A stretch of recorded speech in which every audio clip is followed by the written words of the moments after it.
No one has been more disappointing so far through the first 3 weeks of the NFL season than Sean Payton.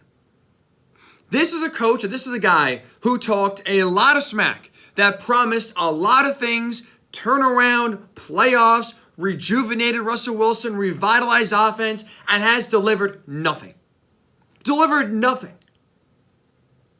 The season's already over, 3 games into the season. You're 0-3, playoffs are gone. And as you watch this team through 3 games when they've taken on the Raiders, the Commanders, and now the Dolphins, not exactly the most challenging 3-game schedule to open up your season. Watching those 3 games, I can't sit here and honestly tell you I see a definitive difference between a Sean Payton coached Denver Broncos team and a Nathaniel Hackett coached Denver Broncos team. This team this year is just as bad as they were last year, and in some areas worse. And for a guy that was brought in, promised to change things and turn things around, as someone who I'm speaking to you as a Broncos believer, you know this if you are, and hopefully you are, a big-time listener to the Zach Gelb Show, you know full well then, I, Ryan Hickey, bought in big time to Sean Payton coming into this Broncos team and turning things around, even if they did not make a lot of roster changes. Just his presence alone, I thought, would lead this team to bare minimum being a playoff team. And now as we sit here on the heels of an embarrassing 70-burger dropped on their head to fall to 0-3, you look at this offense, you look at the penalties, you look at the communication, there are a lot of the same faults this year compared to last year. When you look at last year, I could take multiple shows to tell you what was wrong with the Broncos under Nathaniel Hackett. But if you just keep it very concise and very short, generally, a lot of the problems that led to Hackett's downfall and the Broncos' downfall last year were what? Penalties. They were one of the most penalized teams in all the league last year. Offense. Lowest scoring offense, despite the fact they went all in on Russell Wilson. Lowest points per game in the league. Denver Broncos 2022. Communication. Remember last year in week number 2, their first home game of the season? They had the fans last year against the Houston Texans counting down the play clock because they, the fans, didn't trust the coaches and players to snap the ball on time. That was one of the most embarrassing things I've ever seen a home fan base do to their own team in their own building. But it happened in large part because communication last year between Nathaniel Hackett and his coaches, Nathaniel Hackett and Russell Wilson and the rest of the team was horrendous. And so you look at penalties, offense, communication, and consistency. Anytime they get any sort of momentum going, it was squashed right away. They could never put 2 good drives together, 2 good games together. Hell, 2 good quarters last year together, they could barely do. So those were a lot of the tenets, right? Those were a lot of the foundational pieces as to why the Broncos were 5-12 last year. And you look at now, okay, same roster, but you bring in an experienced Super Bowl winning head coach. Like an offensive genius, one of the best offensive minds the NFL has ever seen in Sean Payton, who all he did in New Orleans was take that team and win, and won right away. Right? Stepped in day one in New Orleans and started winning. Didn't take time, didn't have to develop a culture or bring in his own guys. He won immediately, and he was brought into the Broncos with the thought of immediate winning. And you look at the same problems with Denver last year, or I should say, you look at a lot of the problems for Denver last year. A lot of those problems last year are right now the same problems this year that have the Broncos right now sitting at 0-3. You look at penalties. They are the 3rd most penalized team in all of the league so far through 3 games. And you look at that Dolphins game yesterday specifically, if that is not the perfect encapsulation of an undisciplined team right now leading to their demise, I don't know what is. Look, they lost by 50, so I'm not going to say these 3 penalties I'm about to bring up here were the difference in the game because they were not. They could have scored touchdowns on all 3, and they still lose by multiple scores. But you look early in the game, they had a touchdown call wiped away because of an offensive pass interference. Another touchdown call wiped off the board because of an illegal shift. And a false start in the red zone that eventually stalled the drive and led to a field goal. That is potentially what should have been 21 points on the board taken off by stupid penalties. Again, in yesterday's game, when you lose by 50, it doesn't matter as much.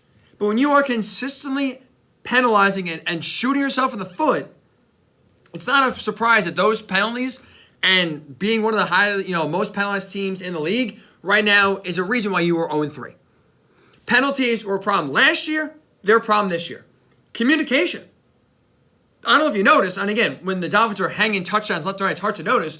Russell Wilson wore a wristband yesterday during yesterday's game. Now, at least unlike Nathaniel Hackett, right, at least Sean Payton was able to get Russ to buy into that notion of wearing a wristband, but the reason why Russ had to wear a wristband in the first place was because communication between the head coach and the quarterback and the team were off. Plenty of times in week 2 against the Commanders, even a little bit in week number 1, play calls are getting late. They're breaking the huddle late. They're getting delay of games. They're having to call timeouts in order to avoid getting delay of game penalties. The communication, just like it was last year was off, is off again this year. The offensive consistency is nowhere to be found where, yes, I will agree and give Sean Payton this. Through 3 games, Russell Wilson looks better. Now, drastically better? Obviously not. Deep ball looks a little bit better. Russ looks a little bit more comfortable. The scheme looks improved. Like the Broncos look like at least they're running an offense where they know what they're doing. But you look so far through the first 3 games, you score 16 points at home in a loss against the Raiders. You score 21 points right out of the chute against the Commanders, then go dormant essentially for the rest of the game, and you get lucky by a Hail Mary to at least have the ability to tie the game and extend the game and go overtime. Can't convert on a 2-point conversion. And then against Miami, nice drive to open up the game. You score a touchdown early on to make it 14-7, and then your offense basically goes flat the rest of the game. There's been no consistency whatsoever. Russell Wilson can hit a few deep passes here and there, but it's not consistent, and you can't get drive after drive put together. So you look right now, all the issues I just laid out for last year's Broncos team, penalties, communication, consistency in offense, all the same problems we are now talking about in 2023. That's why, to me, there's no one more disappointing. No player, no coach, no team.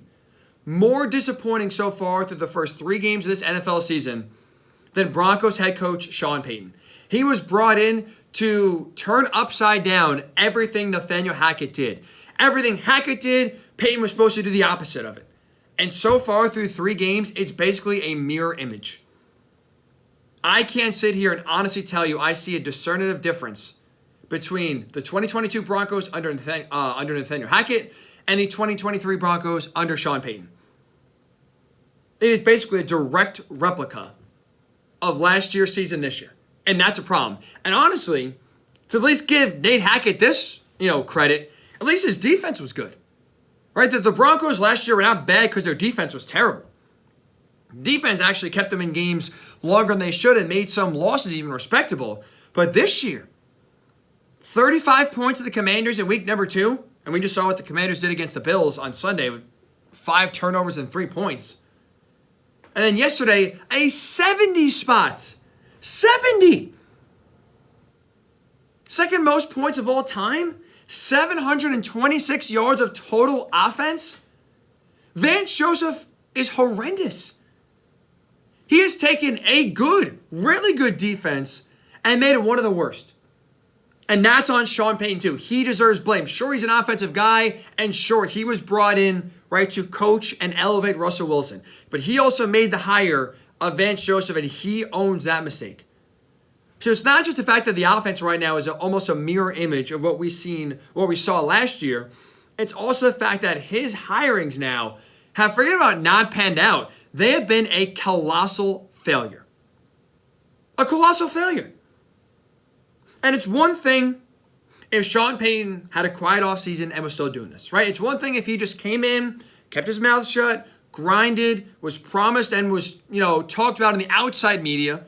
Folks like me, folks like people out in Denver on radio, on TV, you, the fans, speculating, going back and forth. Oh, what do you think this team's going to look like now with a real competent head coach? It's one thing if we project expectations. It's one thing if we talk crap about Nathaniel Hackett and say, oh, this year's going to be way better. Like, no way Sean Payton's going to be anywhere near as bad as Hackett was. One thing for us to say it. and Payton not to follow through. It's another thing when Sean Payton himself opens his mouth, takes an absolute blowtorch to anyone associated with the Broncos organization last season, calling Nathaniel Hackett basically one of the worst coaches he's ever seen in NFL history. Talk about how he's going to be pissed if he misses the playoffs, and through 3 games is doing equal, if not a worse job than Hackett did last year, has one of the worst defenses in the NFL, and 3 weeks into the season, the season's over. Playoffs are not happening. Done. You cannot talk that talk and then forget about now walk the walk. He's not even been able to crawl the crawl. He can't even get out of the starting blocks in order to attempt to walk the walk and back up his words. It's been an absolute embarrassment. It's been an absolute embarrassment for Broncos fans, for that organization, and for Sean Payton himself. You cannot talk that smack. And I bought into it. Again, shame on me. As George Bush would say, fool me once, shame on you. Fool me twice, you can't get shamed again. Can't get fooled again. I got fooled again. I bought into the Broncos last year as a Super Bowl winner. I bought into the Broncos this year as a playoff team. And all I got to say is shame on me. I bought into Sean Payton. I bought into one man turning an organization around. And if anything, Sean Payton has made this team worse. Made this team worse. So there's no one through the first 3 weeks of this NFL season, I would say, is a bigger disappointment than right now Broncos head coach Sean Payton.